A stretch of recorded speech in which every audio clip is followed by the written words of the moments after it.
Welcome to Get Offset. My name is Emily, and yeah, so you're looking really nice today. You look nice every day, but you look especially nice today. And I just think someone ought to tell you.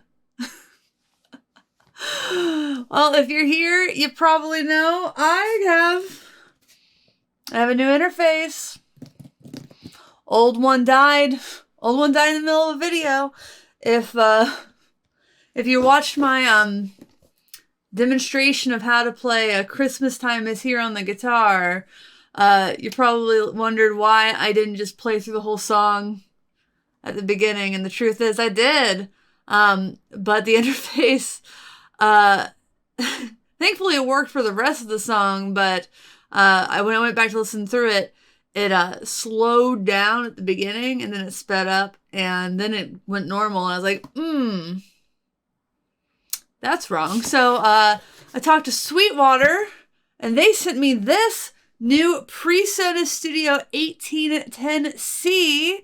It is the most impressive interface I've ever had. It's a real step up from what I had.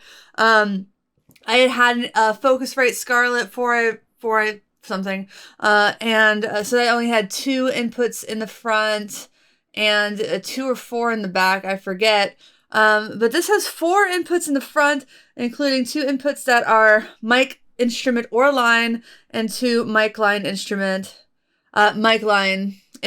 in the front. And then the back has a host of inputs as well. So let's, there they are. It has 4 line in inputs in the back. So let's unbox this. But yeah, this video is sponsored by Sweetwater. If you want, maybe I should hold the box up straight.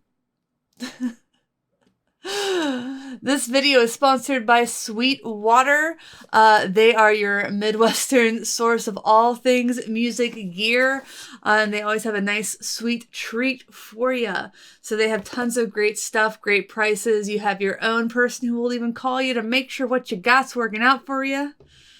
And they listen when I asked them to please stop using a specific shipping service because that shipping service tended to just yeet my packages over the fence. You know what they did? They just stopped using that shipping service. It was amazing. It's great. I actually was really surprised, but it worked. Thank you. So yes, here it is. I'm excited to take this bad boy out of the box. I'm going to get my knife. I have a knife in a little drawer. Everyone always gets excited when I show off this knife. You can do everything with this knife. I cut steak with this knife. Not after I cut tape with this knife.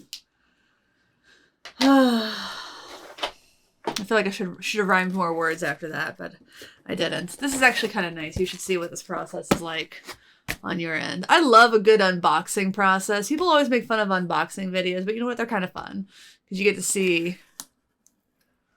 That's really nice. All right. So then we just have some good old-fashioned protective things at the top. Got some warning, safety, compliance stuff. We have the interface. That's actually a lot smaller than I was expecting, so I'm pleased. I'm very pleased by that. I have part of my power. I have my USB-C, so I'm not going to use that because I don't have a Mac. And my normal USB, which I will be using. And then the rest of my power, I assume. And then anti-slide little feet, which I might use. My power just... No. Get the power. Well, I think I just accidentally turned off my lights. Maybe I should turn them back on. Yeah, I have a remote for my lighting. Should not have put that so close to other things. Don't put things on the remote for your lighting. First I was like, did my power go out? and then I thought to myself, do I have battery backup power on my computer? Because my other lights run off the computer. And I was like, no, I don't. I feel like I should know that. All right. So let's make sure this box is what I think it is. The rest of my power supply, yes, it is. So this does not run on bus power from your computer, which I'm fine with.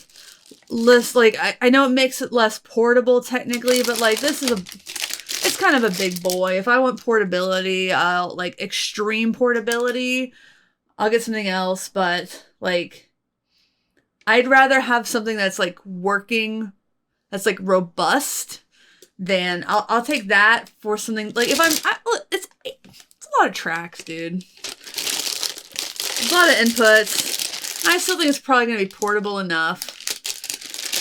I'm plugging in a laptop if I'm recording with this too, so. All right. Oh, silica packet. I dropped the silica packet. All right. Ooh, this is gonna be satisfying.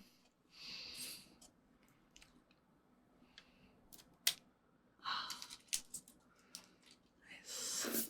This feels robust. It is. Definitely feels like aluminum or something. All right. So we have, there it is. There it is. So over here we have 2 inputs for mic, instrument, or line, 2 for mic or line. I look up the difference every time I look at the difference between mic, line, instrument. I'm pretty sure instruments for like active pickups and things. Normally I just do mic, line. One of the things I love most about this unit and why I kind of went with this over others was that, you know, for some, you just kind of have the halo color that's like green, yellow, red, but this will actually show you levels of your various inputs and your main. And I really, really, really like that. It will tell you like how close you're getting to actually clipping. So I think that's really, really nice. So that's really cool. On that, you got your 48 volt for your phantom power there. That applies to all of these. I wish I could separate those out 2 by 2. I have my mute, AB. I can switch 1s to line or instrument with that button. It appears.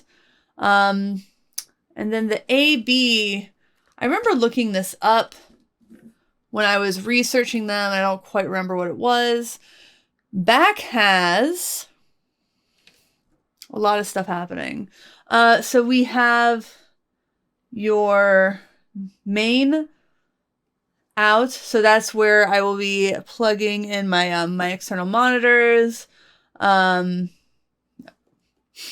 at the right thing there. You have your 2 headphones. The thing that really kind of bothers me is that the headphones are in the back. It would have bothered me more if there was only one, because I switch between big over ears and in-ears. So typically, like on my old unit, I would have to swap between just unplug and plug them in. But this, I can leave both plugged in all the time. Obviously, I don't actually have my in-ears plugged in all the time. I use this separate cable here. And so this is a 1/4 inch male to an 1/8 inch female. So I can just leave that plugged in all the time, have that routed, and then control the volume as needed. So that actually is going to be totally fine for my flow.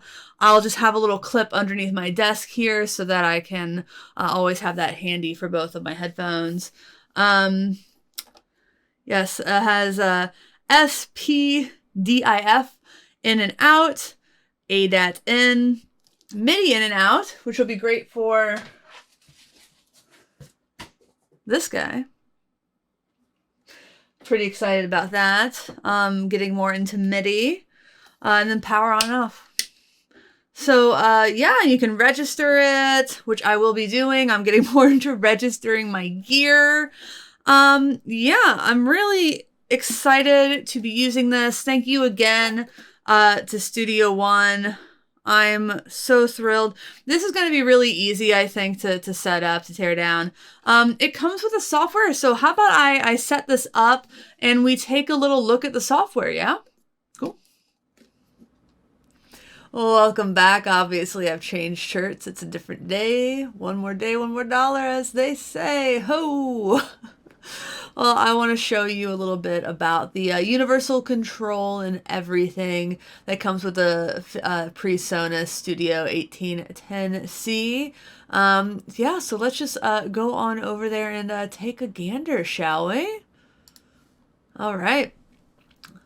This is my universal control, the main guy. So there are a few things you can do. Right now it's obviously looking at the 1810C. I also have my fader port 8 set up there. I can set my sample rate to one of many things. Right now I have the 48. That's what my device is set up to. Clock source is internal. I can set up a different block size.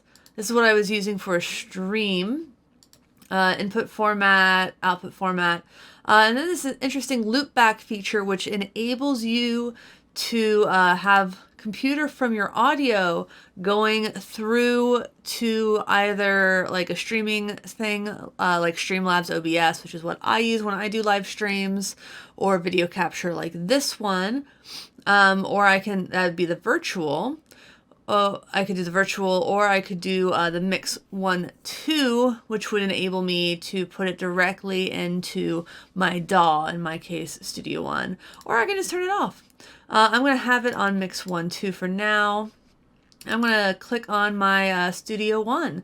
So you can see here, let's just see. So I have my mic 1. That's all the way up. I'm going to turn it all the way down. I switched my channels because I was using that virtual 1-2. So we have all of our channels here, and we can scroll all around. We can color code things. And I probably wouldn't have been so confused by this if I had properly color coded those. So I'm going to color code my, these are my mic 5 and 6. Those are actually line inputs in the back. I have my Iridium hooked up to them right now. I have them in stereo, panned hard left and hard right.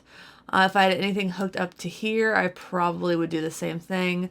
It's kind of a little bit hard sometimes to get a manual center on these, but if you hold a control and just click, go straight to center. Same with these controls. Any of these, you just kind of loop around. It's kind of hard to get directly in the center just with your mouse or even your scrolly wheel, which is what I'm using right now. But if you click on it, press the control button on your keyboard, or just press the control button on your keyboard and then click on it, it goes right into the middle. I'm going to bring that back down. This is my mic input that I'm using right now. Make that orange. And this is what my amp is hooked up to right now. Make that blue. So you can color code things. You can set up different mixes. I have not done that. You have other system settings that you have right there, including you can change the color scheme. I don't like that at all. Meter decay, that's if you clip, is my understanding. Some other things. You can check your firmware version. Check those driver settings that we saw earlier. But let's go back over here. We have this SPDIF1. I'm not using that. We have our ADATs. And then over here we have the DAW, and that is the virtual audio. So if I go over into, let's just say I open a YouTube video in another app. Actually, let me just open some other audio. I don't want to open a YouTube video. I don't want to get a takedown. So I go over to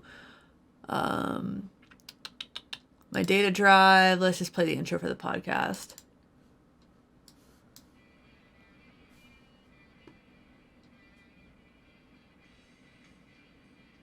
Yeah, you can see that. See, that's the audio from the computer. actually in stereo even. So that is how that worked, and I just had that up in my music there. So that's pretty neat. Those are kind of the main things that I've been using. This is my main mix. I can mute. I can change the inputs 1 and 2 from mic instrument to line. The 3 and 4 are just mic and line, so there's never an instrument input there. That's why that's not there. And yeah, you just have a lot of these DAW channels that I haven't fully explored yet. So a lot of settings, a lot of settings. But yeah, this has been really cool to explore. I love seeing the meter. Let's see if I can clip it. Yeah, so that's the clipping.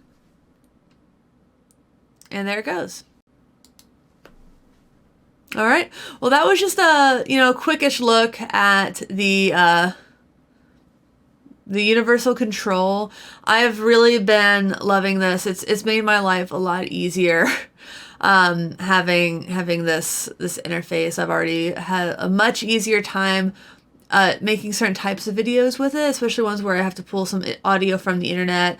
Those virtual inputs, the loopback feature, has been super helpful.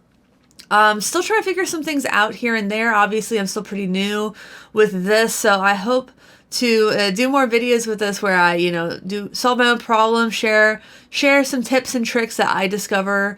But yeah, I hope you enjoyed this walkthrough of the PreSonus Studio 1810C. There's a lot to discover for sure, but yeah, I don't have any complaints at this point. Well, yeah, please, if you are considering shopping for gear, check out our affiliate links in the video description, especially the Sweetwater link. Costs you $0 extra, and we do get a percentage of those sales shared with us. It's a huge help to the channel. It's the second best way to support the channel. The first best way is to like, comment, and subscribe. So yeah, those are great. We also have a Patreon at patreon.com/getoffset. And did I mention you look really nice today?